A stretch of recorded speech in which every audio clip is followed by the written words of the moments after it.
Hi, it's Victoria Lorient-Fabish, holistic psychotherapist, and today I would like to address some of the comments I received as a result of the previous video I did on social anxiety. And a lot of people seem to think that one of the good things to talk about is some of the root causes of social anxiety as a way to neutralize it.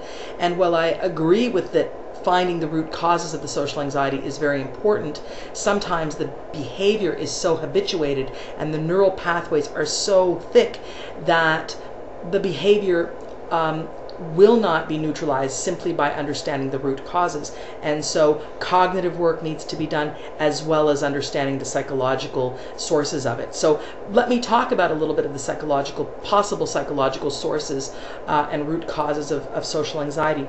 Many people I see are experiencing that really debilitating social anxiety because they grew up in very critical, judgmental homes. There was a lot of violent communication, a lot of hypervigilance of their behavior, and so they have a real trauma around violent communication, or in addition to that, they have a real trauma around or a sensitivity toward being watched, being tracked. They fear being judged. They fear being criticized. There's a tremendous feeling of I'm not good enough, inferiority complex. There's a tremendous feeling of I'm not pretty enough, I don't fit in, I'm from a different planet, I don't match the rest of the people, I feel like a foreigner, I don't feel at ease. They're tremendously shy. These people, I gotta say to you, the truth is that you know who you are. You're actually very intelligent, you're actually good looking, you're actually, your perspective is off. And even though on some logical level they may know that, their perspective is such that they are a pariah, they will never fit in, and life is a big, bad, dangerous place out there to be feared. And so there's a tremendous worry center that is developed in a very serious all the neural pathways of worry are massively developed. And the reality is that those neural pathways need to be spoken to. That worry center needs to be rationalized and talked to and conversed with, like you would converse with a small child that needs to be parented in the way that that person was not parented. That's a really good technique, is to begin to really parent yourself and to speak to yourself in a way that is in a non-violent way and in a compassionate way. I find that so many people with social anxiety are really, mea culpa, mea culpa, mea maxima culpa. They're hurting themselves because they feel so angry at themselves for being inept in social situations. But the reality is that the opposite needs to occur. A lot of positive, gentle self-talk needs to occur. Also, there's a massive habit, I believe, with people who experience social anxiety of valuing the outside opinion more than their own. So that the outside people, I guess they got really used to their parental opinions of them, and that parental opinion was such that they weren't good enough, or they saw their parents being harsh with themselves or harsh with the children, or teachers that might have been harsh, or mentors that might have been very harsh, and those events traumatized them. So they got kind of used to the outside opinion being more important than their own inner opinion.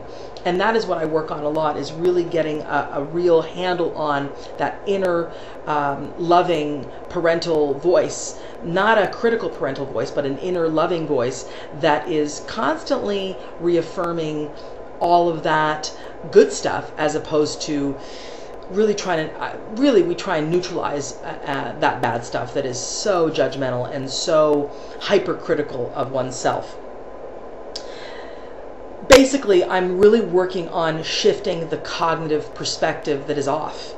All that distortion, that drop of ink that is coloring a beautiful clear glass of water that is that person's life. That person is smart, is attractive, and yet their whole system, even if they're not perfect, even if they suffer from acne or whatever, they are losing the fact that there is some real goodness in them. And I really work a lot to have them acknowledge that good enoughness within them.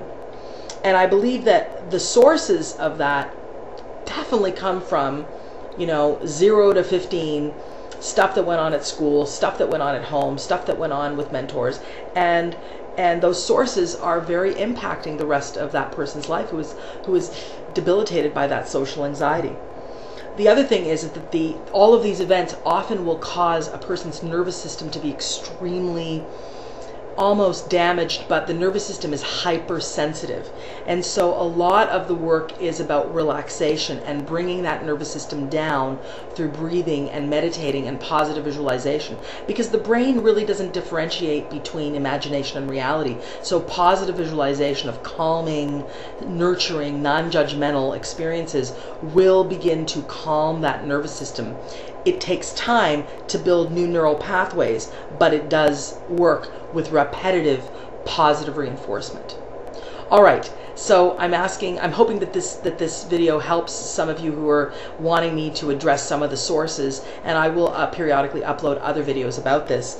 As usual, I'm asking for your questions and comments.